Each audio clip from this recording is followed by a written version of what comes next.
Universe! Hi mga karag-karag! Welcome back to my vlog! Isang napakagandang pahikaw at pakulot sa inyong lahat mula dito sa Doha, Qatar. At syempre, ito na yung inaabangan ko at inabangan nyo rin kung ano ang mga ganap ng babaeng ito sa laban niya sa Miss Universe States. Dahil isa ito sa mga tahimik na kandidata na talaga namang walang mga pasabog. Kaya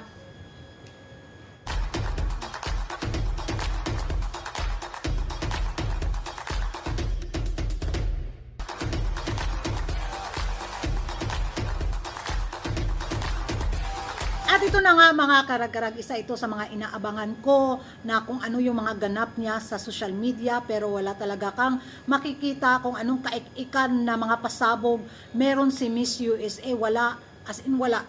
Makikita mo lang siya na kumain siya ng hotdog, unang hotdog niya sa New York City, nagkarate siya, mga pasimpleng post lang na wala kang makitang pabunggahang paggaon gaya ng mga nakikita natin kina Amanda, kina Indonesia, kina Mexico, kina Brazil, at iba pang mga kandidata na todo bigay sa pagpapasabog sa kanilang social media account.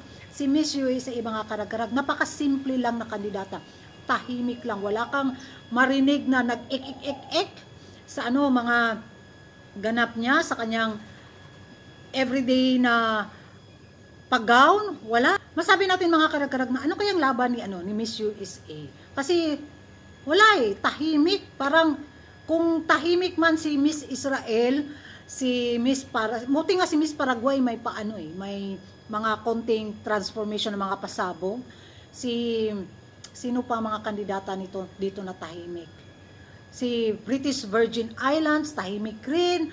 Sino pa ba? Ang dami nilang tahimik na mga kandidata na parang masasabi natin, ay, kasali pala sila. Kasi hindi natin sila nakikita masyadong, may pabunggahang pinapakita sa atin sa social media. At eto na nga mga karag-karag.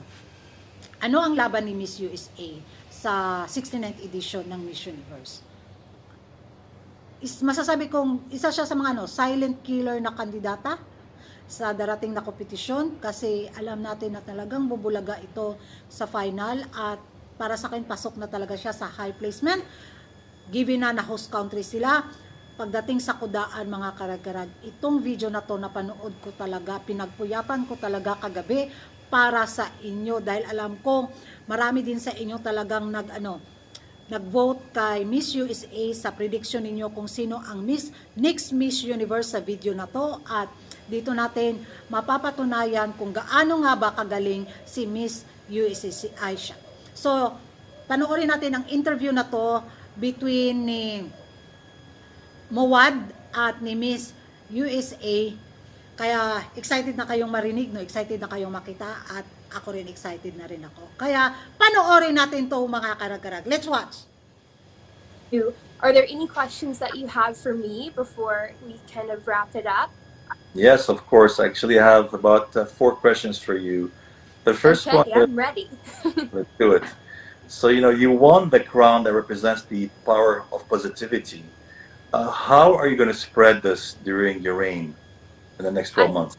Yeah, absolutely. I think that positivity is something that I've kind of radiated throughout my entire life. People have always asked me, how are you so positive through everything that you've been through? And so positivity is something that I've always tried to spread. But there's so many ways that we can do it. I mean, you can do it through social media. We should really utilize our social media accounts in a positive way, because negativity is spread so quickly and so easily nowadays that we really need to be shedding a positive light in the lives of others. So utilizing social media in a positive way, complimenting others. I mean, who doesn't love a compliment? So that's an easy way to spread positivity, and just continuing to do the right thing and encouraging others to do the same, are just a couple of ways that positivity could be spread. And so I hope to continue being able to do that throughout this year, and making the world around me a better place with positivity.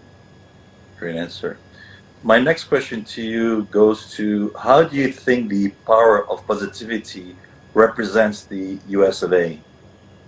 I think that it's just part of the American dream, and having the American experience is positive thinking. I think that we are such a free country, and we have all these different abilities and freedoms, and that's a positive thing. And so we do think positively, and I think that we can continue spreading positivity throughout our lives. But I think that's the biggest thing, is just the American dream is such a positive thing that we have the ability of having, and that we can often take for granted. So just really counting your blessings and continuing to be that positive light.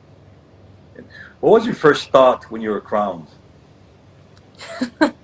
I honestly couldn't believe it. I mean, you work so hard for something and you want it so badly, but you have no idea, how it will play out. And so in that moment, I was just in complete disbelief. But I've watched the crowning moment back time and time again and just relived that moment.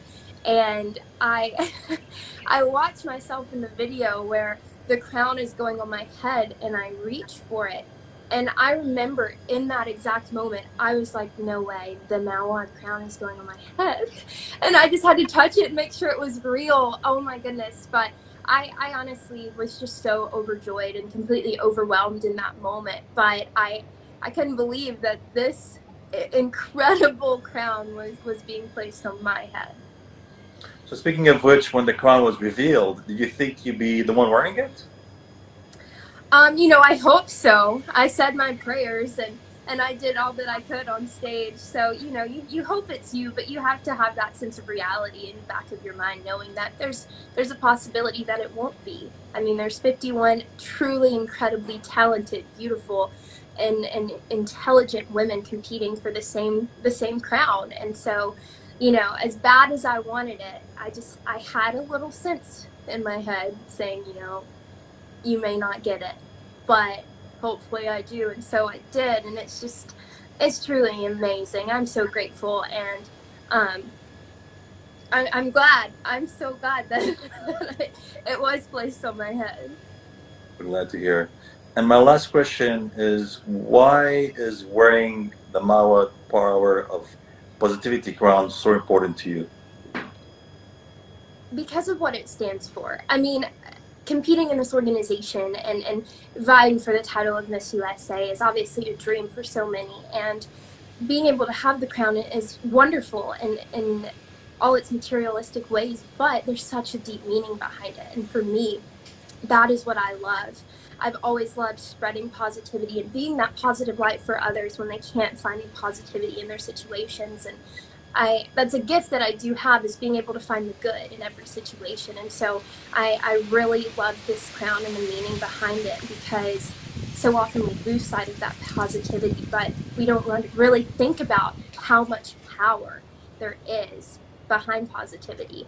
I think that it's just truly amazing what it stands for, and I'm so grateful that I get to represent this and continue spreading that power of positivity and encouraging others and really informing them and letting them see how truly powerful positivity can be if we really embrace it and then we continue sharing that with others. So I think the meaning is what really touches my heart, because that's something that has resonated deeply with me for many, many years.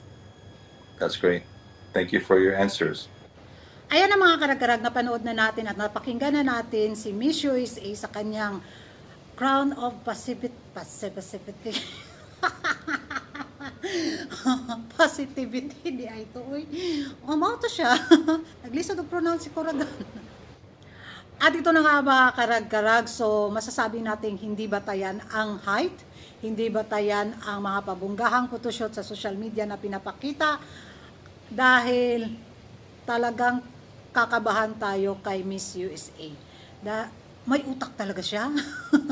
Grabe siyang kumuda din. Magaling din siyang sumagot talaga si Miss USA. Kaya kung wala man tayong nakikita mga ganap niya sa social media, dito yung ganap niya.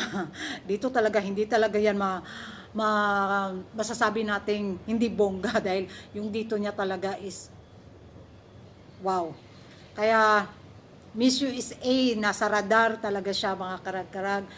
At ano ang masasabi ninyo sa interview na to ni Miss Asya?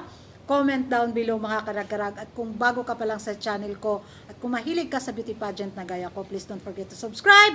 Kuragan karag, at naniniwala ba kayo na talagang masungkit niya ang corona sa Miss Universe ngayong May 16? At kung masungkit man ni Miss USA, wala na.